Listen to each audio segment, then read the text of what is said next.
మీ చిత్తాన్ని మా పట్ల జరిగించుకుంటూ మమ్మల్ని నడిపింప చేసిన విధానమునకే మీ స్తోత్రాలు అయ్యా. మీ చిత్తానికి లోబడుతున్నాం.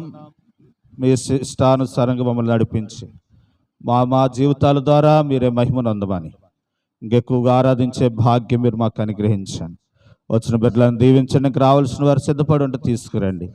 మమ్మల్ని మీ దీవులతో నింపి మీ ఆశీర్వాదాలతో నింపి మిమ్మల్ని ఆరాధించి గణపరిచే భాగ్యం దయచేయమని యేసు నామములో ప్రార్థించి ఈ ఆరాధన మీకు అర్పిస్తున్నాము తండ్రి. ఆమేన్. కూర్చుందామండి.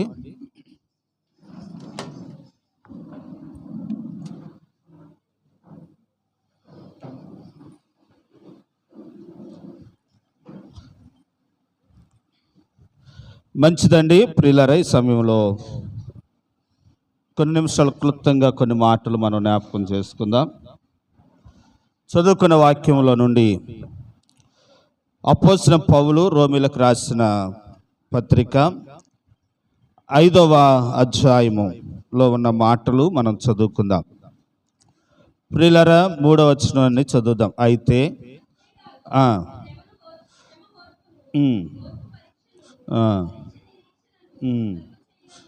ఎరిగి శ్రమల యందును అతిశయపడుదుము, ఎందుకనగా ఈ నిరీక్షణ మనలను సిగ్గు. ప్రభునందు ప్రియ దేవుని పిల్లలారా, అపోస్తలుడైన పౌలు రోమిలో ఉన్న దేవుని సంఘానికి, దేవుని ప్రజలకు ఉత్తరాన్ని రాస్తూ, పత్రిక రాస్తూ ఏమని హెచ్చరిస్తూ ఉన్నాడు అని అంటే, మీరు ఏదైతే విన్నారో, ఏదైతే సత్యమని అనుసరిస్తూ ఉన్నారో, ఏ దేవుడైతే మానవుల కొరకు ఈ లోకానికి వచ్చి ప్రాణం పెట్టి చనిపోయి తిరిగి లేచాడని నమ్ముతున్నారో, ఆ దేవుని రాక కొరకు ఎదురు చూస్తున్న మన విషయాల్లో, మీ విషయాల్లో కనుక ఆయా సమస్యలు ఈ యాత్రలో, ఆనంద యాత్రలో, యెరూషలేము యాత్రలో, నూతన యెరూషలేము పరలోక యాత్రలో నమ్మి ప్రయాణిస్తూ ఉంటున్న మన జీవితాలలో జరిగిన ఆయా సందర్భాలు బట్టి మీరు చేయవలసిన, ఉండవలసిన విధానం ఏంటంటే చెప్తూ ఏమంటున్నాడనంటే, అంతేకాదు శ్రమ, ఓర్పును పరీక్షను బట్టి నిరీక్షణ కలుగుతుంది. దీన్ని బట్టి మీరేమవరనంటే ఎన్నడను సిగ్గు నొందరు. కాబట్టి దేవుణ్ణి అనుసరిస్తూ, ఈ లోకం శాశ్వతం కాదు, ఈ లోకంలో ఉన్నది శాశ్వతం కాదు, ఒక శాశ్వతమైన పరలోకము. ఆ పరలోక యాత్రలో సాగుతున్న మన విషయాల్లో ఈ సందర్భాలు జరుగుతాయి. కాబట్టి మీరు ఏం కలిగి ఉండాలనంటే, శ్రమ యందు ఏమి కలిగి ఉండాలనంటే ఓర్పు కలిగి, ఓర్పును బట్టి పరీక్షను బట్టి నిరీక్షణ మనల్ని ఏం చేయదు అనంటే సిగ్గుపడను. చూడండి, గర్భిణీ స్త్రీ ఉందండి. ఆమె గర్భిణీతో ఉన్నప్పుడు ప్రారంభంలో ఉండి వాంతులు, తినదరగకపోవటం, తినాలని ఉండకపోవటం, ఇదంతా చాలా వేదన, బాధ. కానీ ఈ బాధ, ఈ శ్రమ ఓర్చుకుంటే దేని బట్టి ఒక నిరీక్షణ ఉంది. ఏమని అనంటే, నేను ఒక బిడ్డకి ఏమి ఇవ్వబోతున్నాను, జన్మనివ్వబోతున్నానని ఆ నిరీక్షణతో చూస్తున్న ఆ నిరీక్షణలో శ్రమ ఏమవుతుందనంటే మర్చిపోతా ఉంది, ఓర్చుకుంటుంది, ఓపిక కలిగి ఉంటుంది. అటుగానే ప్రియులారా, విశ్వాస యాత్రలో సాగుతున్న మన విషయాల్లో కూడా మనకు ఒక నిరీక్షణ ఉంది. ఏంటనంటే, ప్రభు మనకు పరలోక రాజ్యాన్ని తీసుకురాబోతా ఉన్నాడు. అది శాశ్వతమైన రాజ్యము. అది ప్రభు నీతిమంతుల కొరకు ఏర్పాటు చేయబడిన రాజ్యం. అది ఎవరికి ఇస్తాడట? ప్రభువును నమ్మిన వారికి ఇస్తాడట. అలా నమ్మిన మనము నిరీక్షణతో సాగిపోతూ ఉంటున్న మన విషయంలో శ్రమలు వచ్చినప్పుడు ఏం కలిగి ఉండాలట? ఓపిక కలిగి ఉండాలట. శ్రమ వచ్చినప్పుడు ఏం చేయాలట? నిన్న ఒక ఆయనకి బలహీనత వచ్చినప్పుడు ఇలా మాట్లాడుతూ ఉంటున్నప్పుడు మాట అందని ఏంటనంటే, అమ్మ శ్రమలు మనకు రాకపోతే చెట్లకు పుట్టలకు వస్తాయేంటి? శ్రమలు ఎవరికి వస్తాయనంటే మనుషులకు వస్తాయి. ఈ శ్రమలలో ఏం కలిగి ఉండాలని చెబుతున్నాడు అనంటే ఓపిక కలిగి ఉండాలట. ఈ ఓపిక కలిగి ఉన్నప్పుడు ఆ ఓపిక పరీక్ష ఉంటుంది. ఆ పరీక్ష వెనకాల మనకి ఏముందనంటే, మనము దేని కొరకు నిరీక్షించుతున్నామో ఆ నిరీక్షణ ప్రతిఫలము మనం పొందుతాం. కనుక నిరీక్షించు వాడు ఎన్నడూ ఏమనందడట? సిగ్గు ఉందన్నాడు. కాబట్టి ఈరోజు విశ్వాస యాత్రలో సాగుతున్న మీకు కూడా మనం అనుభవించుకుని చెప్తున్నాను ఏంటంటే, విశ్వాస యాత్రలో సాగుతున్న మనకు కూడా అనేక శ్రమలు, కష్టాలు, బాధలు వస్తాయి. వచ్చినప్పుడు ఆ శ్రమలలో మనం ఏమై ఉండాలట? ఓపిక కలిగి. చూడండి ఎలాంటి ఓపిక కలిగి ఉండాలో మనం ఒక మాట మీకు జ్ఞాపకం చేస్తానండి. యాకోబు రాసిన పత్రిక 5వ అధ్యాయము. ఒక రైతు అంటండి పొలం పండించి ఆ పంట విత్తనాలు వేసి మొదటి వర్షం కానుండి తిరిగి తొలి వర్షం వరకు ఎదురు చూస్తాడట. అలాగూ మీరు ఏం కలిగి ఉండాలనంటే ఓపిక కలిగి ఉండాలంటాడు. 5వ అధ్యాయము అండి, యాకోబు రాసిన పత్రిక 5వ అధ్యాయము 7వ వచనం. సహోదరులారా ఓపిక కలిగి ఉండుడి. చూడుడి,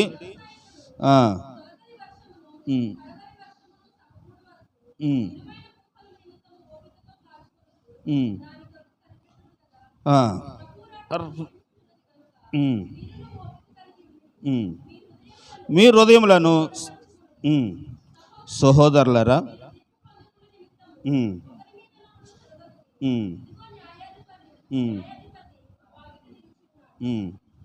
చదువురమ్మా. ఈ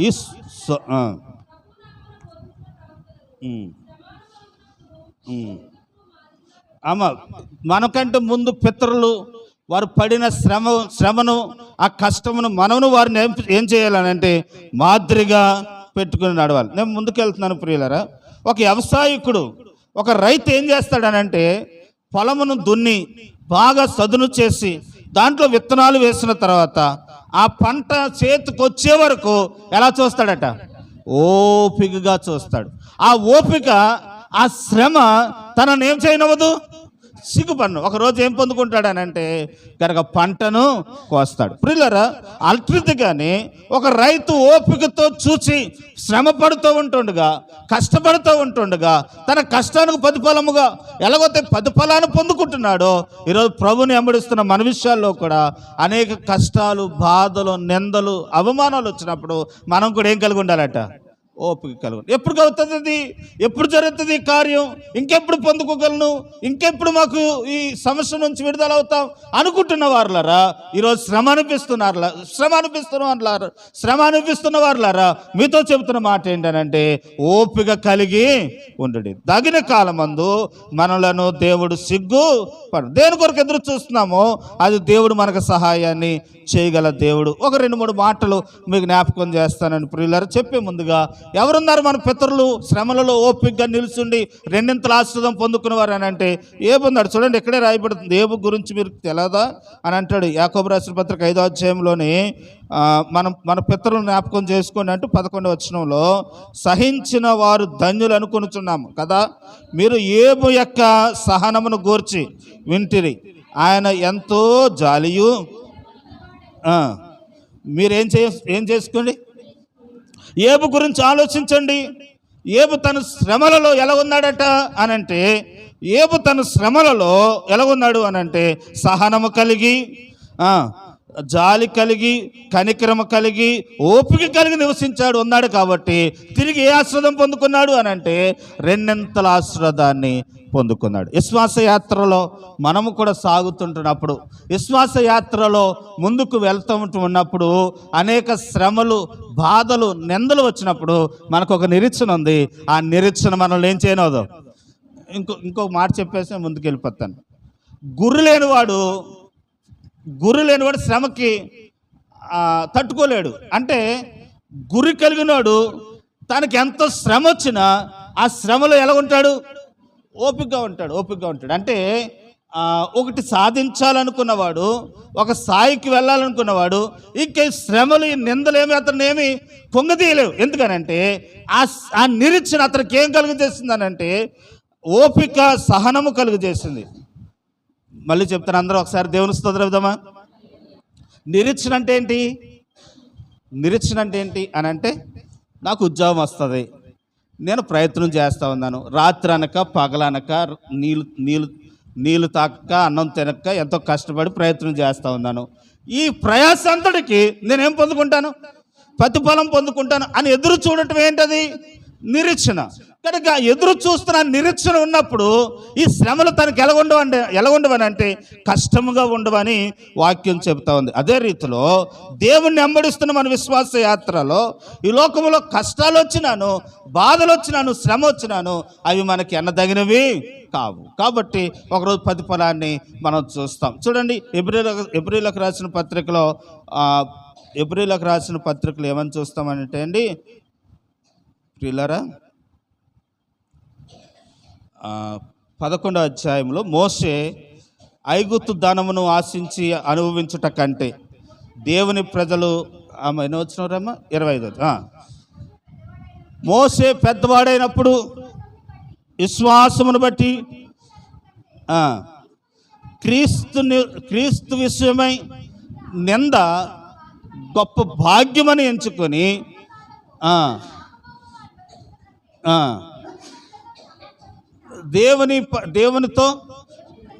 దేవుని ప్రజలతో శ్రమ అనుభవించుట మేలని ఏం చేశాడట.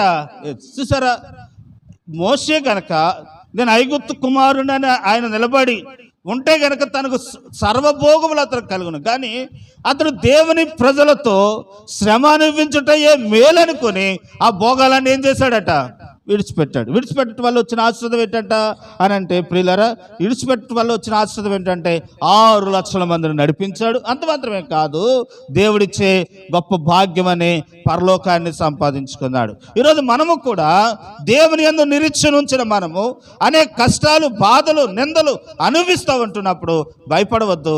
దాని వెనకాల దేవుడు మన కొరకు దాచి ఉంచిన ఆశీర్వాదాన్ని మనం పొందుకుంటాం అనే విషయాన్ని మీకు తెలియపరుచుకుంటూ ఉన్నాను. ప్రియులారా, మనం చూస్తూ ఉంటున్నాం, శ్రమ వెనకాల ఓర్పు వెనకాల నిరీక్షణ మనకు ఉన్నాయి. కాబట్టి ఈ నిరీక్షణ గలవారుగా ఉండాలని ప్రభు పేరట మీకు మనవి చేస్తూ ఉంటున్నాను.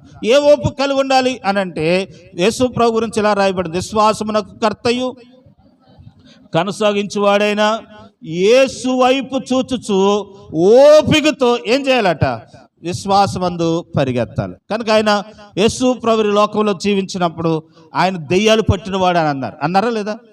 యేసు ప్రభు వారిని దెయ్యాలు పట్టినవాడు అన్నాడు. కనుక యోహాను తినకుండా ఉన్నాడు, కానీ యేసు ప్రభు తినుచు తాగుచున్నాడని అతనిని హేళన చేశారు. కనుక యేసు ప్రభు వారిని కనుక ఏ పాపము లేని ఆయనను పాపి అన్నారు. కనుక ఎన్నో నిందలు వేశారు, అతను కొట్టారు, పిడిగుద్దులు గుద్దురు వారు యేసు ప్రభు వారిని పిడిగుద్దులు గుద్దారు కదండి. కనుక ఉమ్ము పూసారు, గడ్డం పీకారు. ఆయన ఆ శ్రమలో ఆయన ఎలా ఉన్నాడు, ఓపికగా ఉన్నాడు. ఓపికగా ఉండటం వల్ల వచ్చిన మేలు ఏంటనంటే ఆయన ఓపికగా ఉన్న దాన్ని బట్టి మరణాన్ని ఏం చేశాడనంటే జయించాడు. ఈరోజు మనము కూడా విశ్వాస యాత్రలో సాగుతుంటున్నప్పుడు మనము కూడా ఓపిక కలిగి ఉండాలనే విషయాన్ని మీకు తెలియపరుచుకుంటున్నాను. కాబట్టి దేవుని వాక్యంలో మనం చూస్తే కనుక ప్రియులారా, ఎన్నో విషయాలు మనం గమనిస్తాం. కాబట్టి ఈ లోకంలో శ్రమలు, కష్టాలు, బాధల్లో మనం కుంగిపోకుండా విశ్వాస యాత్రలో సాగాలని ప్రభు పేరట మీకు మనవి చేస్తూ ఉంటున్నాను. చూడండి, ఒక మాట మీకు జ్ఞాపకం చేస్తాను. రోమిలకు రాసిన పత్రిక 8వ అధ్యాయంలో 35వ వచనంలో ఎలాగ ఉంటుంది, శ్రమ అయినను, కష్టమైనను, వేదన అయినను, ఏదైనా సరే క్రీస్తు ప్రేమ నుండి. చూడండి, శ్రమ అయినను, బాధ అయినను, హింస అయినను, వస్త్రహీనత అయినను మనలను.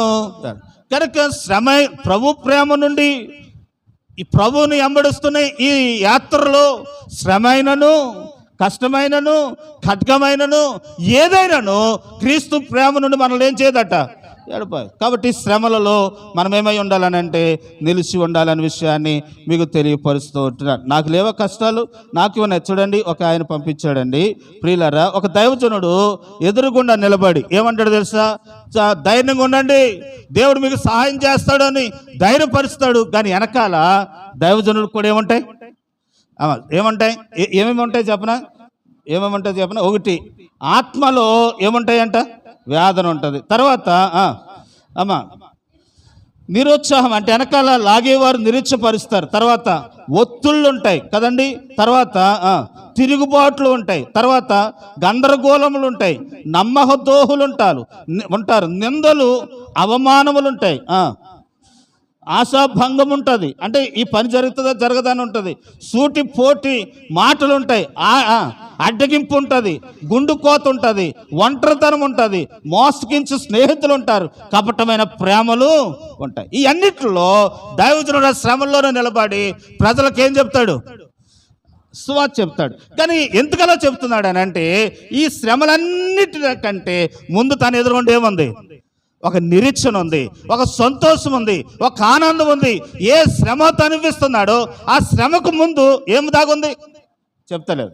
అందరూ ఒకసారి దేవుని స్తోత్రమా అంటే మీకు అర్థమవుతుందని నన్ను పోల్చుకుని చెప్పుకుంటున్నాను. అందరూ ఒకసారి దేవుని స్తోత్రమా. వీటిలన్నిటి వెనకాల, ఈ జరుగుతున్న ఈ అవమానాలన్నిటి వెనకాల అతడు ధైర్యంగా నిలబడి సంతోషంగా బోధించడానికి కారణం ఏంటంటే అతడు దేవుని అందే ఉంచాడు నిరీక్షణ.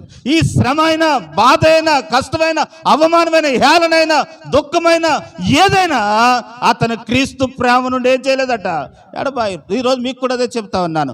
ఎవరు హేళన చేసినా, ఎవరు నిందించినా, ఎవరు మీ మీద మిమ్మల్ని ఒత్తిడి చేసినా, ఒంటరి వారుగా చేసినా, గందరగోళం చేసినా, నమ్మకద్రోహం చేసినా, నిందలు చేసినా, అవమానపరిచిన, గందరగోళం కనుక సూటిపోట్లు మాటలు పలికిన, అడ్డగించిన, గుండు కోత, ఒంటరితనం ఏదైనా ఆ శ్రమలన్నీ వెనకాల దేవుడు ఏం దాచాడట? నిరీక్షణ దాచాడు. అదే మేలు దాచి ఉంచాడు. దాని కొరకు మనం ఎదురు చూస్తూ ఉంటున్నప్పుడు ఇక్కడ ఆగిపోం. ఎక్కడ ఆగిపోం? అందరూ ఒకసారి దేవుడు స్తోత్రమా. ఈ శ్రమలు చూసి ఆగిపోకూడదు, ఆగకుండా మనం సాగాలి. సాగినప్పుడు దేవుడు మనకు ప్రతిఫలాన్ని ఇస్తాడనే విషయాన్ని మీకు తెలియపరుచుకుంటున్నాను. రండి మన పాఠంలోకి వచ్చేద్దాం. ప్రియులారా, రోమీయులకు రాసిన పత్రిక 5వ అధ్యాయంలో చూస్తే ఇంకొక మాట మీకు జ్ఞాపకం చేస్తాను. ఎవరు ఏమి హేళన చేసినా నువ్వు భయపడొద్దు, అవమానం చెందొద్దు, ధైర్యంగా నిలబడు. నీ నిరీక్షణ ఏం చేయదనంటే సిగ్గుపడద్దు. కాబట్టి ప్రియులరా, ఈ శ్రమలు మనలను ఎంతకాలం, ఈ శ్రమలు కనుక ఎంతో కాలం కాదు, ఈ శ్రమలన్నిటి నుండి ప్రభు మనల్ని విడిపిస్తాడు, మనకు సహాయం చేస్తాడు. దేని కొరకు నిరీక్షణ ఉంచామో అది దేవుడు మనకి ఇచ్చేవారుగా ఉన్నారు అనే విషయాన్ని తెలియపరుచుకుంటున్నాను. ఒకసారి అందరూ దేవుని స్తోత్రం చెబుదామండి. మొన్న వాట్సాప్లో ఒకటి పంపించారండి ఎవరో ఒకరు, ఏంటంటే గ్లాసులు ఇద్దరు 2 లైన్లు పెట్టారన్నమాట, వరుసగా పెట్టారు గ్లాసులు. ఒకడేమో దగ్గర నుంచి తీసుకొచ్చి అందుట్లో వేయాలి, ఎందుట్లో బొట్లు వేయాలి. చూడండి, నేను చూపిస్తాను, నేను చెప్పుకంటే వేయాలి. వేసినప్పుడు ఏమవుతుందనంటే, ఏమైందనంటే ప్రియులరా, ఈ మాట ఎందుకు చెప్తున్నానంటే, ముందు కష్టపడి ఈ సందర్భం చూసి నేను ఆత్మీయ పాఠాన్ని నేర్చుకున్నాను. ఏంటనంటే ప్రియులరా, ఈ పక్కేమో దగ్గరగా ఉన్నవాడేమో గ్లాసులు వేస్తూ ఉన్నాడు, దూరంగా ఉన్న పరిగెత్తుకుని తెచ్చి వేస్తూ ఉన్నాడు. ఇద్దరిలో ఎవరికి ముందు గెలుస్తారు అనుకుంటామనంటే దగ్గరగా ఉండి పోజు చేసినాడు గెలుస్తాం అనుకుంటాం. కానీ కనుక దూరం నుండి చివరి నుండి తెచ్చి వేసిన వాడే ఆఖరికి ఏమయ్యాడంటే గెలిచాడు. ఎందుకనంటే ప్రియులారా, దేవుని వాక్యం చెప్తా ఉంది, ముందు కష్టపడితే తర్వాత ఏమొస్తుంది? సులువు వస్తుంది. దేవుని విశ్వాసములో కూడా, భక్తి విషయంలో కూడా ముందు మనం కష్టపడితే దేవుడు మనకేమిస్తాడు? సులువు మార్గాన్ని దేవుడు మనకిస్తాడు. ఈరోజు కష్టపడరు. ఇంకొక విషయాన్ని మీకు జ్ఞాపకం చేస్తానండి. చాలాసార్లు మనం ఏమనుకుంటామనంటే కనుక యువతులోడే నగ్గాడు అనుకుంటాం. కాదు కాదు కాదు కనుక తాను ముందు సుఖపడ్డాడు, తర్వాత కష్టపడవలసి వచ్చింది. కానీ ముందు కష్టపడితే తర్వాత సుఖాన్ని దేవుడు మనకి ఇచ్చేవారుగా ఉంటారనే విషయాన్ని మీకు తెలియపరుస్తూ ఉంటున్నాను. ఈ వాక్యం అంటున్న దేవుని బిడ్డలారా, మీతో మాట చెప్పాలనుకుంటున్నాను. ఏంటనంటే దేవునిలో కూడా ముందు మనం కష్టపడితే, శ్రమ అనిపిస్తే ఆ శ్రమాన్ని కల దేవుడు మనకి ఏం దాచి ఉంచాడనంటే ఆశీర్వాదాన్ని దాచి ఉంచుతాడనే విషయాన్ని తెలియపరుచుకుంటున్నాను. దేవుని నామమున మహిమ కలుగును గాక. ఈరోజు మనం చేయవలసిన పని ఏంటంటే ముందు కష్టపడరు, ముందు ఏం చేయరు?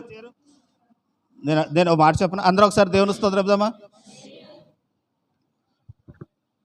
5వ తరగతిలో 1వ తరగతి, 5వ తరగతి, 10వ తరగతి, డిగ్రీ ఇలా చదువుతారు కదా.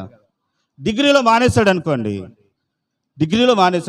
అటేమో పనికి పని చేయడు, ఇటు ఉద్యోగానికి పని. ఎక్కడ మానకూడదు? చదివేవాడు కడదాకా ఏం చేయాలి? చదవాలి, కష్టపడాలి, చదవాలి. అదే కనుక ఈ వ్యక్తి 5వ తరగతిలోనే మానేసి ఏ ఏ వాటరింగ్ పనికో, ఏ తాపి పనికో, లేకపోతే ఏ ఐరన్ పనికి వెళ్తే ఏమవుతాడు? మంచి మేస్త్రి అవుతాడు. కాబట్టి నేను అంటున్న పని ఏంటంటే, ఏదైతే కష్టపడుతున్నామో ఆ కష్టాన్ని మనం చివరి వరకు ఏం చేయాలి? మనం పోరాడినప్పుడు దానివల్ల ఏమొస్తుంది అని అంటే ప్రతిఫలం వస్తుంది అనే విషయాన్ని మీకు తెలియపరుచుకుంటున్నాను. దేవునికి స్తోత్రం కలుగును గాక. ప్రియులారా గమనించండి, ఎప్పుడైతే దేవుని సన్నిధానంలో మనం దేవుని కొరకు కష్టపడతామో దాని వెనకాల దేవుడు ఏం దాసించాడనంటే ఆశీర్వాదాన్ని దాసి ఉంచాడనే విషయాన్ని తెలియపరుస్తున్నాను. రెండు రోమీయులకు రాసిన పత్రికలోకి మనం వద్దాం. ప్రియులారా, 2వ పాఠాన్ని మీకు జ్ఞాపకం చేస్తాను. 5వ అధ్యాయంలో మనం చదివితే అండి, ఇక్కడ ఏమని రాయబడుతుందో ఉందనంటే 15వ వచనం, అయితే అపరాధము కలుగునట్లు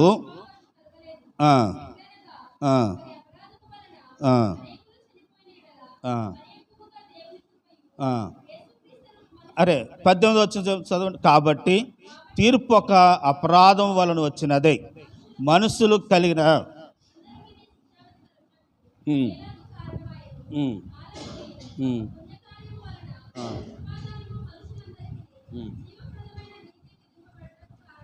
అమ్మ చూడండి, అలాగే ఒక పుణ్యకార్యం వలన కృపాదానము మనుషులందరికీ జీవప్రదమైన నీతి కలుగుటకై జరిగినది అని చూస్తూ ఉన్నాం.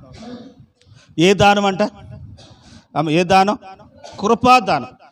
కృప అంటే ఏంటనంటే యోగ్యత లేని వారిని యోగ్యులుగా చేయటయే కృప. అంటే ప్రియులారా, 10వ తరగతి చదువుకున్న వాడికి మంచి ఉద్యోగం ఇచ్చారనుకోండి, అది దేవుని కృప. యోగ్యత లేకపోయినా యోగ్యులుగా చేయటయే కృప. ప్రియులారా, ప్రభు మనల్ని పాపులైన మనలను ఆయన కృపాధారం ఏంటనంటే ఆయన వలె మనల్ని కూడా నీతిమంతుడిగా చేశాడు. కాబట్టి మనం ఇప్పుడు నీతిమంతులం అయ్యాం. ఇది ఎవరి కృప? దేవుడు. చూడండి, ఇక్కడే చదువుతాం. ఒక్కడు ద్వారా 15వ వచనం, ఆయన చేసిన కృపా దానం ఏంటంట అని అంటే 5వ అధ్యాయము 15వ వచనం, అయితే అపరాధం 12వ వచనం, ఇట్లుండగా ఒక మనుషుని ద్వారా పాపము ద్వారా మరణమును లోకములు ఎలాగూ ప్రవేశించునో అలాగునే మనుషులందరం పాపము చేసినందున మరణము ఒకడు చేసిన పాపమును బట్టి అందరికేమొచ్చిందంట. ఎవడు ఒక్కడు? ఒక్కడెవరు? ఆదాం. ప్రియులకు గమనించండి, వాక్యాన్ని బట్టి చెప్తున్నాను. కరోనా టైంలో కరోనా మొట్టమొదటిగా ఎంతమందికి వచ్చింది? ఒక్కని బట్టి ప్రపంచమంతా చుట్టూ. ఒక్క ఆదాము చేసిన అవిధేయతను బట్టి, ఒక పాపమును బట్టి మొత్తం అందరికి ఏమొచ్చిందనంటే పాపం ద్వారా వచ్చిన జీతము మరణం. ఈ మరణం తప్పించుకోవడానికి మానవుడు ఎన్నో ప్రయత్నాలు చేస్తూ ఉన్నాడు. కానీ తప్పించుకోలేకపోతున్న ఆ దేవుడే మానవులు రక్షించడానికి ఈ లోకానికి వచ్చి కృపాదానముగా ఏం చేశాడనంటే తాను అర్పించుకొని తన రక్తము చేత మనల్ని కడిగి పవిత్రపరిచి పరలోక రాజ్యానికి ఏం చేశాడనంటే వారసుడిగా చేశాడు. ఎప్పుడైతే వారసులమయ్యామో కనుక పరలోక రాజ్యానికి మన వారసులమై రక్షించబడిన దేవుని బిడ్డలుగా తీర్చబడ్డాం అనే విషయాన్ని మీకు తెలియపరుచుకుంటున్నాను. నేను ఈరోజు చెప్పాలనుకున్న విషయం ఏంటంటే ఆయన మనకు దానము చేశాడట. ఏ దానం అనంటే కృపాదానము చేశాడట. ఏ దానం? కృపను ఎలా చేశాడట? దానముగా. దానం అంటే ఏంటంటే అడుక్కునే వాళ్ళకి వేస్తాం కదా, బిచ్చం వేస్తాం. దానము బిచ్చం వేసిన తర్వాత దాన్ని మనం మళ్ళీ తీసుకోలేం. దేవుడు కూడా ఇచ్చాడు అని అంటే మళ్ళీ ఏం చేయడు? తీసుకోడు. దేవుడు అలా ఇస్తాడట. ప్రియులారా గమనించండి, వాక్యంలో మనం గమనిస్తే దేవుడు మనకి కృప అనే దానం చేశాడట. కృప ద్వారా ఆయన మనకి ఇచ్చాడట. ఇచ్చినది ఏం చేయడు? ఇప్పుడు కానుకలు వేస్తున్నారండి. కానుకలు దానమా లేకపోతే దేవునికి ఉచితంగా ఇస్తున్నామా, దాన్ని బట్టి ఆశించేస్తున్నామా, ప్రతిఫలం వస్తుందని ఇస్తున్నామా అని అంటే కానుక దానం కాదు. బైబిల్ ఏమి చెప్తుందని అంటే ప్రియులారా చూడండి, ఆకాశ వాక్యం నిప్పి మనం ఇచ్చిన తర్వాత అంటే దాన్ని అడగాలంట. అంటే అడిగింది దానం కాదు. ఎన్నో వచ్చినవరా? 3:10. మలాకి 3:10.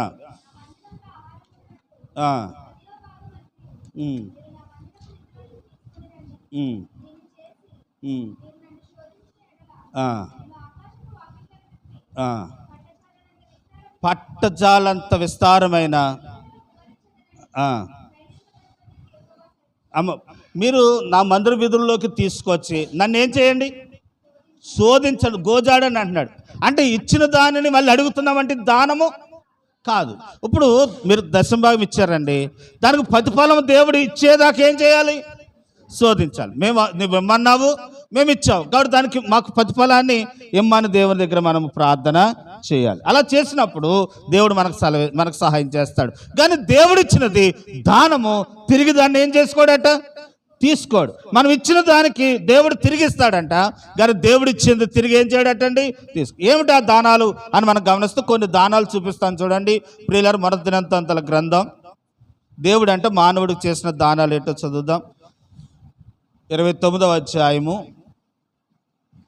మొదటి దినవృత్తాంతాల గ్రంథం 29వ అధ్యాయం. దేవుడు అంట మానవులకి దానం చేశాడట. ఏం చేస్తాడట, ఆయన ఎంత విశ్వాసం ఉంచి యాత్రలో సాగుతున్న మన విషయంలో అని అంటే చూడరమ్మా, ఐశ్వర్యమును గొప్పతనమును నీ వలన కలుగును,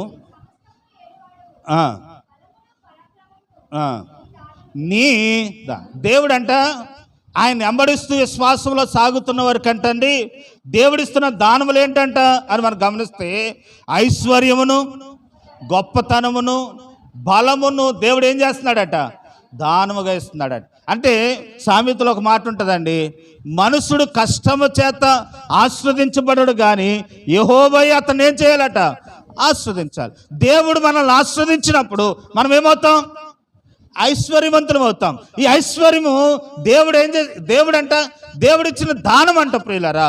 కనుక దేవుడిచ్చిన దానములో ఒక దానం ఏంటనంటే ఐశ్వర్యము. ఈరోజు దేవుడికి ఐశ్వర్యం ఇచ్చాడనంటే ఇది దేవుడిచ్చిన దానం. తర్వాత మనం చూస్తే గొప్పతనము దేవుడిచ్చిన దానం. కాబట్టి మనం గొప్పలు అవ్వండి, దేవుడే మనల్ని ఏం చేస్తాడటండి, గొప్పవారుగా చేస్తాడు. అది దేవుడిచ్చిన దానం. ఇంకోటి అక్కడే చూస్తాం ఏంటనంటే ప్రియులారా, దేవుడిచ్చిన దానములో బలము దేవుడిచ్చిన దానం. కాబట్టి కృపాదానం, బలము దానం, ఐశ్వర్య దానం, గొప్పతనం దేవుడు దానముగా ఆయన వెంబడించే వారికి దేవుడిచ్చాడు. ఈరోజు ఈ వాక్యం అంటే దేవుని బిడ్డలారా, ఆయన సన్నిధానానికి వచ్చిన నీకు కృపాదానమైన దానాన్ని ఇస్తాడు, ఐశ్వర్యముని ఇస్తాడు, గొప్పతనముని ఇస్తాడు. దేవుని బిడ్డలారా, నేను గొప్ప చేస్తాడు, నీకు బలమునిచ్చి బలాభివృద్ధి గలవారిగా ఉంటావు అనే విషయాన్ని మీకు తెలియపరుచుకుంటున్నాను. నేను ముగిస్తున్నాను. అందరూ ఒకసారి దేవుని స్తోత్రం ఇద్దామండి. వాక్యంలో ఏమని రాయబడుతుందనంటే, తమ దేవుని ఎరుగువారట, బలము కలిగి గొప్ప కార్యములు చేస్తారు. మనుషులకు ఆశ్చర్యపడిపోయిన కార్యములు చేస్తారట. అలా చేయటానికి ఏం కావాలి, ఇప్పుడు మనకి బలము కావాలి. ఈ బలం ఎవరు ఇవ్వాలి, దేవుడు ఇవ్వాలి. ఆ దేవుడిచ్చిందే ఏంటనంటే బలము దానంగా దేవుడు మనకి ఇచ్చాడు. కాబట్టి ఈరోజు దేవుని వాక్యం అంటే దేవుని పెట్టారా, దేవుని దానములో ఐశ్వర్యం దానముగా ఇచ్చి ఆయన మనల్ని బలపరచును గాక. బలమును దేవుడు మనకు బలముగా ఇచ్చి బలపరచును గాక. గొప్పతనం ఇచ్చి మనం గణపరిచేవాడుగా ఉండును గాక. చూడండి సామెతల గ్రంథంలో 19వ అధ్యాయంలో దేవుడు కొన్ని దానాలు చేశాడట. ఆ దానాలు ఏంటో చదువుదాం. 19వ అధ్యాయము దేవుడు తన నమ్మిన వారికి దేవుడు దానాలు చేశాడట. 19వ అధ్యాయం 14వ వచనం చూడండి. దేవుడు మానవులు చేసిన దానములు, గృహమును చదవమ్మ, విత్తనమును, పితరులు ఇచ్చిన సాక్ష్యమును, సుబుద్ధి కలిగిన భార్య, యెహోవా యొక్క అంటే దేవుని నమ్మిన వారికి దేవుడిచ్చిన దానాలు. ఇక్కడ దానాన్ని చూస్తున్నాం ఏంటంట, గృహమును. అమ్మ, దేవుడంట మనకిచ్చిన గృహము ఎవరిచ్చిన దానం అంట.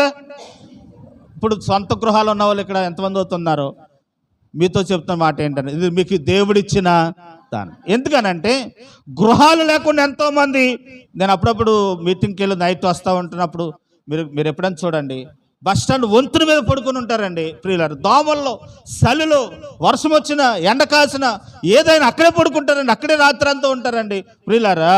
వారికి యెహోవా దానం లేదు. ఏంటా దానం, ఏంటా దానం అని అంటే గృహం అనే దానము లేదు. కానీ ఈరోజు చెప్తా ఉన్నాను, ఆయన వెంబడిస్తున్న నీకు దేవుడు గృహము నెలగిస్తాడట, దానముగా ఇస్తాడు, దానముగా ఇస్తాడు. ఆయన ఇచ్చిన కృపాదానము కనుక గృహమును దానముగా ఇవ్వగల దేవుడు అనే విషయాన్ని మీకు ఆ గృహము దేవునికి మహిమ వచ్చే గృహముగా ఉండాలనే విషయాన్ని తెలియపరుచుకుంటున్నాను. ఉభయదేవం ఇంటిలో దేవుని మందస్సు ఉన్నప్పుడు ఆ ఇల్లంతా ఏమైందంటండి, ఆస్వాదించబడింది. యేసయ్య జక్కీ ఇంట్లో ఉండటాన్ని బట్టి ఆ ఇంటికి రక్షణ వచ్చింది కనుక యేసయ్య ఇంటిలో ఉండటాన్ని బట్టి ఆ ఇల్లంతా సువాసనతో నింపబడిందంట. ఈరోజు యేసయ్య గృహము దానమైన దానాన్ని దేవుడు మనకి ఇచ్చేవారుగా దేవుడు మనం చేయనట్లుగా సహాయం చేయాలనేది కోరుకుంటున్నాను. తర్వాత చూడండి 19వ అధ్యాయము, గృహమును దేవుడు దానంగా ఇచ్చాడట, విత్తనమును పితరులు ఇచ్చిన సాక్షి. అమ్మా, విత్తనము అని అంటే డబ్బు, లేకపోతే ఇస్సాకు పొలములు విత్తనాలు వేయిగా ఏమయ్యాడంటండి, 100 ఫలం. ఇది యెహోవా ఇచ్చిన దానం. ఏబెల్ రాసిన గ్రంథంలో ఉంటుంది ఏంటంటే, వారి విత్తనములంట మట్టి బెడ్డల కింద ఉండిపోయి కుళ్ళిపోతున్నాయంట. మట్టి బెడ్డల కింద ఉండి ఏమవుతున్నాయండి, కుళ్ళిపోతున్నాయి. విత్తనము కుళ్ళిపోకుండా దాంట్లోంచి మొక్క వస్తేనే దాని ప్రయోజనం, ప్రియులారా మనకు ప్రయోజనం. అట్టిది కానీ దేవుడంట కొన్ని విత్తనాలు కుళ్ళిపోయేలా చేస్తున్నాడంట, కొన్ని ఫలవర్తంగా చేస్తున్నాడట. అలా చేస్తున్న విత్తనాలు ఏమిటనంటే యెహోవా ఇచ్చిన దానం. కనుక ఇంకోటి అంటున్నాడు, పితరులు ఇచ్చిన సాక్ష్యం. ఆమె ఎవరిచ్చిన సాక్ష్యం అంట? మరి తల్లిదండ్రుల నుంచి వచ్చిన ఆస్తి ఎంతమందికి ఉందో కానీ ఇక్కడ ఉన్నవారికి, పితరుల ద్వారా వచ్చినది ఏదైతే ఉందో అది యెహోవా ఇచ్చిన దానం. అమ్మ, యెహోవా ఇచ్చిన దానం, ఇది దేవుడిచ్చిన దానము అనే విషయాన్ని మీకు తెలియపరుచుకుంటున్నాను. కొంతమంది తల్లిదండ్రులు వారికి వారే తినేసి మేము బాగుంటే చాలు అని పిల్లలకి లేకుండా మొత్తం అవగొట్టేసి వాళ్ళు మనం చూస్తాం. కానీ కనుక పితరులకు మీకు అర్థమయ్యేలా చెప్తానండి. అందరూ ఒకసారి దేవుని స్తోత్రం చెబుదామా? నేను ముగిస్తాను, ఒక 5 నిమిషాల్లో ముగిస్తాను. అందరూ దగ్గరగా చెబుదామా? ప్రియులారా, మా తాతయ్య సత్య గారు, గొల్లపల్లి సత్య, చూడండి పితరుల సాక్ష్యం అంటే ఎలా ఉంటుందో చెప్తున్నాను. వారు పొలం కొందామని వెళ్ళాడట. పొలం కొందామని వెళ్ళినప్పటికీ రిజిస్ట్రేషన్ చేసేవాడు ఆ రోజు ఎవరు రాలేదంట. డబ్బు పట్టుకుని వెళ్ళారు, డబ్బులు చేయి మారాలి, పొలము మాకు రావాలి. కనుక ఏమైందనంటే ఎవరూ లేకపోవటాన్ని బట్టి ఆ డబ్బులు పట్టుకుని వచ్చేసారు. ఎప్పుడైతే డబ్బులు పట్టుకుని వచ్చేసారు, ఆ డబ్బులు ఆడబడుచులు అందరూ తినేశారు. కనుక అవగొట్టేశారు. నాకు 1000, నాకు 10,000, నాకు 5,000 అన్నప్పటికీ ఆ డబ్బులన్నీ పోయినాయి. ఇప్పుడు ఏమి లేకుండా అయిపోయిందనంటే పొలం కొనలేకపోయారు. ఇప్పుడు చెప్తున్నాను వినండి. కాబట్టి పొలం కొనుంటే ఎవరు కొనును? పిల్లలు కొనును. కాబట్టి నేను అంటున్నాను ఏంటనంటే, పొలము లేకపోవటాన్ని బట్టి కనుక ఆ దానం పోయింది, దేవుడు నా కొరకు ఇవ్వలేదు. కాబట్టి ఈరోజు చెప్తుంది ఏంటంటే, పితరు సాక్ష్యం ఉందానంటే అది యెహోవా ఇచ్చిన దానం కాదు, దేవుడిచ్చి. అది ఇంకొక విషయం ఏంటంటే ప్రియులారా, మనకు ప్రభు ఇచ్చిన ఆ దానాల్లో ఒక దానం ఏంటనంటే కనుక సాక్ష్యము. తర్వాత ఇంకోటి అక్కడే రాయబడుతుంది, సుబుద్ధి కలిగిన భార్య యెహోవా యొక్క. కనుక దేవుడు అందుకే ఒక చోట ఉంటుంది ఏంటి తెలుసా, ఏమని ఉంటుందని అంటే, గుణవత్తైన భార్య దొరుకుట అరుదు, ఒకవేళ దొరికితే ముత్యము కంటే. కాబట్టి దేవుడు భార్య, మంచి భార్యని ఇచ్చారు అని అంటే ఆ భార్య యెహోవా ఇచ్చిన దానం. కాబట్టి మంచి భార్యలుగా దేవుడు మేము మీ కుటుంబాల్లో ఉండాలనేది నేను కోరుకుంటున్నాను. చూడండి, ఇంకో మాట చెప్పేసి నేను ప్రార్థన చేస్తానండి. ప్రియులారా, రోమిలకు రాసిన పత్రికలోనే మనం చూస్తే కనుక రోమిలకు రాసిన పత్రికలో చూస్తే ఒక మాట, 4వ అధ్యాయం 21వ వచనం చదువుదాం.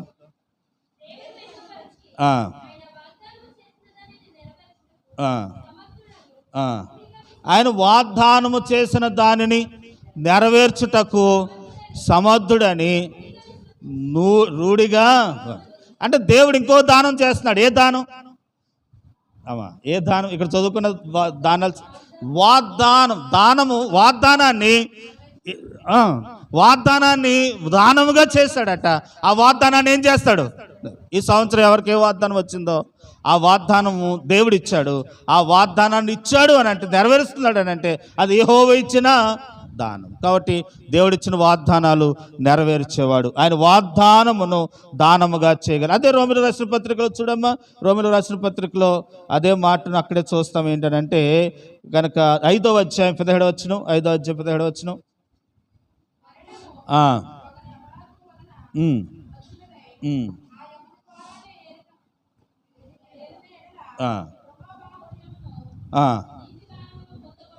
ఏ దానం అంటే మనలను నీతిమంతులుగా చేశాడు.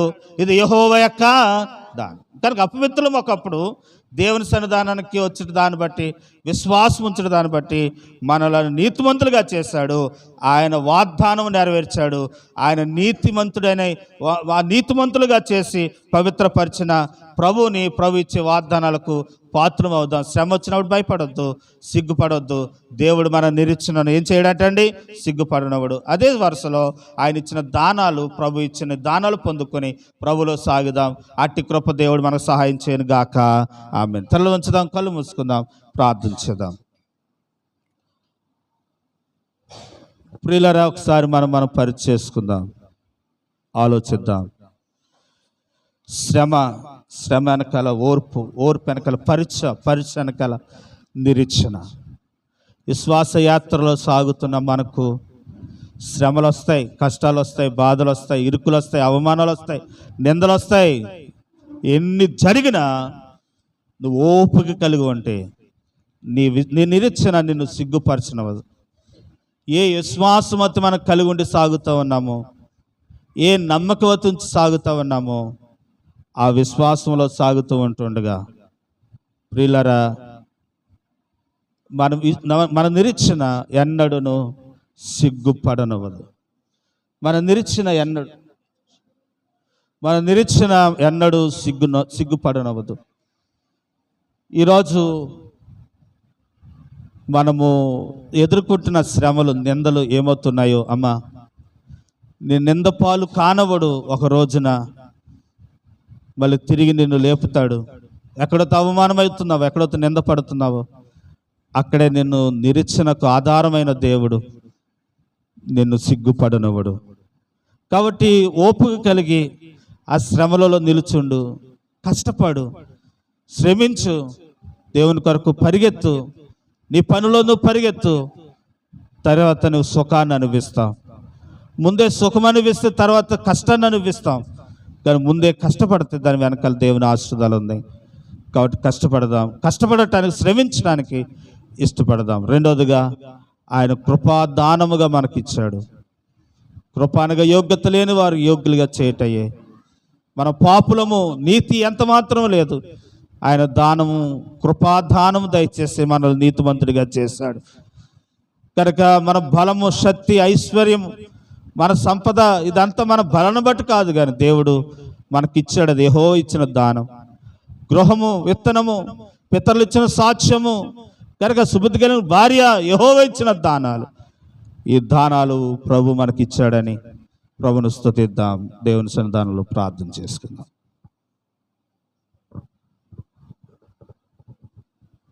ప్రార్థన చేసుకుందాం.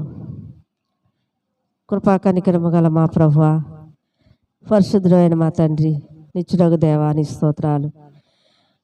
ప్రభువా, అల్పయు ఒమేగా, వర్తమాన భూత భవిష్యత్ కాలాలు ఉన్న దేవా, నీకు ఎల్లప్పుడూ స్తుతులు స్తోత్రాలు చెల్లించుకుంటున్నాం తండ్రి.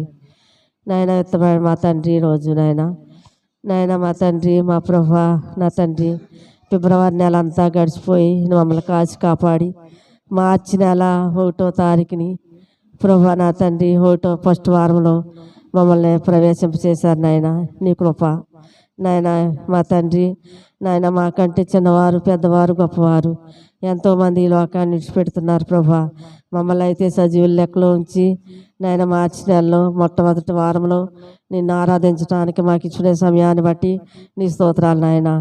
పాటలు ఎందు సంతోషం దయచేశారు ప్రభా. ఇదిగో నాయన వర్తమానం అందు మీ దాసు నిలబెట్టుకుని నాయన మంచి వర్తమానం మాకు తెలియపరిచారు తండ్రి. అవును ప్రభా, ఓపిక కలిగి ఉండమన్నారు ప్రభా. నాయన ఓపు, సహనము నాయన మాత నిరీక్షణ కలిగి ఉంటే ప్రభా, నా తండ్రి, నీ రాజ్యం నాకు నాయన మా తండ్రి మేము వారసులు, హక్కుదారులు అవుతాం తండ్రి. నాయన మా ప్రభా, ఓర్పు దయచే నాయన. నిందలు, అవమానాలు నాయన మా తండ్రి, కపట సహోదరుల వల్ల నాయన మా తండ్రి, నాయన వచ్చిన నిందలు ఎన్నో ప్రభా. నాయన మా తండ్రి వచ్చినప్పుడు నాయన మేము ప్రభా నిలబడి నాయన నిరీక్షణ కొరకు నువ్వు ఉన్నావని, నీ రాకడలో మేము ఎత్తబడతామని, నీవు మాతో ఉన్నావని ప్రభా మేము నిరీక్షణ కలిగి ఉండేవారుగా సిద్ధపరచండి తండ్రి. నాయన మా ప్రభా నా తండ్రి, నాయన మా ప్రభా ప్రేమ, విశ్వాసము, నిరీక్షణ, నాయన మా తండ్రి మూడు, నాయన ప్రేమ ప్రభు నిలిచి ఉంటుందని సెలవిచ్చాను నాయన. అలాగే ప్రభా ఈ మూడు ఉండాలని నీ వాక్యంలో మాకు తెలియపరిచారు నాయన. అలాగే ప్రభా నిరీక్షణ లేకుండా ప్రభా మేము నిన్ను చూడలేము తండ్రి. నీవు ఒకప్పుడు వస్తావని నాయన మా తండ్రి మా కొరకు నాయన తిరిగి రాబోతున్నావని ప్రభా మేము నిరీక్షణ ఉంచేవారుగా మమ్మల్ని సిద్ధపరచండి ప్రభా, సహాయం చేతండి. అందుకే ప్రభా ఈ ఎత్తబడిన వాక్యాన్ని నీరు కట్టి ఫలింపచేయి నాయన. నాయన మా ప్రభా నా తండ్రి, నాయన మా యొక్క విధేయతలు బట్టి కొన్నిసార్లు నాయన దానాలు పొందుకోలేకపోతున్నాం తండ్రి. మమ్మల్ని క్షమించి నీ పరిశుద్ధమైన రక్తంతో కడిగి పవిత్రపరిచి ముందున్న కాలంలో నాయన నీ కొరకు నాయన మంచి దానాలు పొందుకునేవారుగా మమ్మల్ని సిద్ధపరచుకోండి తండ్రి. గొప్ప ఐశ్వర్యము, ఘనత, గొప్పతనము నాయన మా తండ్రి ఇచ్చే దేవుడు అని నీ వాక్యాల ద్వారా మాతో తెలియపరిచావు నాయన. అవును ప్రభా, అబ్రహాము, ఇస్సాకు, యాకోబుల దేవుడు మా దేవుడు నాయన. వారు నిరీక్షణ ఉంచారు ప్రభా. అలాగే మా తండ్రి యోబు కూడా నిరీక్షణ ఉంచాడు తండ్రి. యోబు ప్రభా నా తండ్రి నాయన ఎంత బలహీనత వచ్చినా మా తండ్రి నా ప్రభా నా దేవుడు నన్ను బాగు చేస్తాడు, నా పిల్లలు నాకు మళ్ళీ ఇస్తాడని నిరీక్షణ కలిగి ఉన్నప్పుడు నాయన మళ్ళీ రెండంతల ఆశీర్వాదము యోబుకు అనుగ్రహించావు ప్రభా. అలాగే ప్రభా నా తండ్రి మేము కూడా నిరీక్షణ కలిగి జీవించేవారుగా మమ్మల్ని సిద్ధపరచండి నాయన. సహాయం చే ప్రభా. నాయన విన్న వాక్యాన్ని నీరు కట్టి ఫలింపు చేయి నాయన. ఇదో ప్రభా నా తండ్రి నాయన ఈ సమయంలో ప్రభా నా తండ్రి ముందున్న కార్యక్రమం క్రమంగా మర్యాదగా జరిపించిన ఆయన. పాటల యందు సంతోషం దయచేశారు నాయన. ఆరాధనలో మా ఆరాధన అంగీకరించారు ప్రభా. అలాగే ప్రమిదాశను నిలబెట్టుకుని మాకు నాయన నీ వర్తమానం మాకు తెలియపరిచారు ప్రభా. అలాగే ప్రభా నా తండ్రి నాయన బల్ల ఆరాధన నాయన నీ సన్నిధానానికి ప్రభా మేము వచ్చి వస్తున్నాం తండ్రి. నాయన నీవు మాకు రక్తదానం చేసావు ప్రభా. నాయన మా ప్రభా నా తండ్రి తెలియకే కొంతమంది ప్రభు దానము, వస్త్రదానము నాయన ఆయా దానాలు చేస్తారు కానీ ప్రభా మేమైతే ప్రభా నా నీవైతే ప్రభా మా కొరకు నీ యొక్క రక్తము దానముగా ఇచ్చారు ప్రభా. నీ రక్తంలో మేము కడగబడి నాయన మా తండ్రి మమ్మల్ని మేము ప్రభు శుద్ధి చేసుకుని ఎవరి నిమిత్తమైన ప్రభ మేము దోషారోపణ చేస్తే నాయన మమ్మల్ని మేము తగ్గించుకుని నీ సన్నిధిలో ప్రార్థించి నాయన మేము ఒప్పుకొని ప్రభా నా తండ్రి మళ్ళీ నిరీక్షించే వారుగా మమ్మల్ని సిద్ధపరచుకుని ఆయన నాయన నన్ను నేను ఉపేక్షించుకుని నన్ను నేను తగ్గించుకుని నాయన నీ రాజ్యం కొరకు ఎదురు చూసేదానిగా నన్ను సిద్ధపరచుకోండి ప్రభా. ఈయన వాక్యము నీరు కట్టి ఫలింపు చేయండి ఆయన. ప్రతి వారి హృదయాల్లో ప్రభా ఈ యొక్క వాక్యాన్ని ప్రభా నా తండ్రి ఉండి నెమరు వేసుకుని నీ కొరకు జీవించేటట్టు సిద్ధపరచుకోమని ముందున్న కార్యక్రమం అంతా మీ చేతికి అప్పగించుకుంటూ మా ప్రభును రక్షకుడు అనే సునామములో ప్రార్థన చేస్తున్నాము తండ్రి. ఆమేన్. మంచిదండి.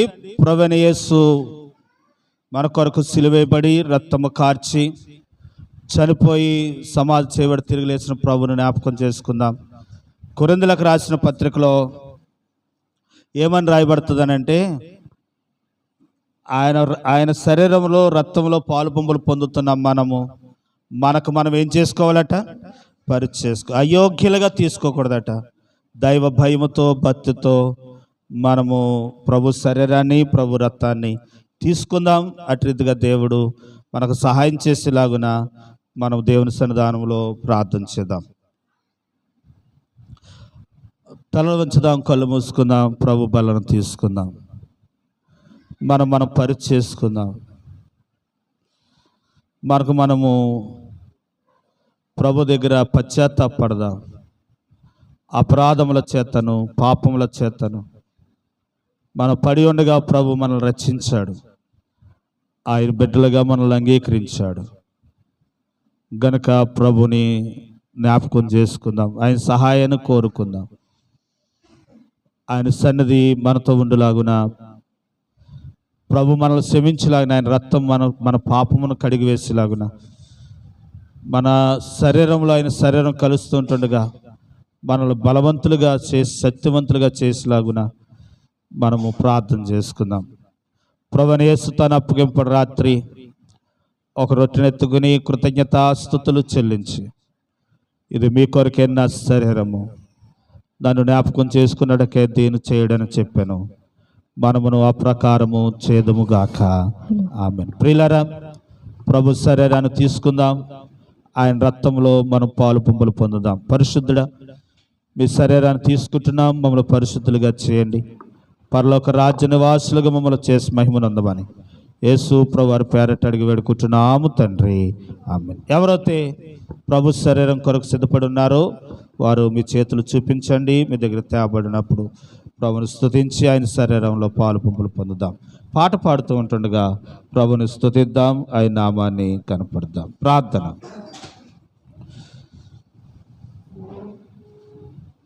పాట పాడుతుంటుండగా ప్రభుని